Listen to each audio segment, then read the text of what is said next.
এক মাস আগে আমি একটা ভিডিও শেয়ার করেছিলাম যে আজকে আমি কিছু সবজি লাগাচ্ছি শীতের। তো শীতের সবজি লাগাচ্ছি, তখন আমি বলেছিলাম যদি সবজি ভালো হয় তাহলে আপনাদের সাথে শেয়ার করব। কারণ হচ্ছে অনেক সময় দেখা যায় যে সবজি লাগালে ভালো হয় না। এর মাঝেও কিন্তু খুব বেশি একটা বৃষ্টি হয়েছিল, তা বৃষ্টি হওয়াতেও কিন্তু আল্লাহর রহমতে আমার ক্ষতি হয়নি। সবজিগুলো ভালোই ঠিকমতো উঠে গেছে। আর বাকি কি কি সবজি হয়েছে সেগুলো আপনাদের সাথে শেয়ার করব রিলসের মাধ্যমে। তাই আজকে আমি তুলেছি হলো পাট শাক। পাট শাকটা আমার খুবই পছন্দ, এটা আমি সবসময় লাগাই, 12 মাসই লাগাই।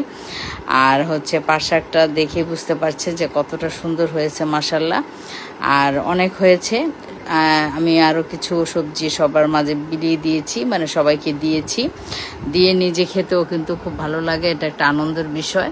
নিজের হাতে সবজি চাষ করে খাওয়ার মজাই আলাদা। যারা সবজি চাষ করে বা এই ধরনের চাষবাসগুলো ছাদে করে থাকে তারাই জানে যে কতটা আনন্দের।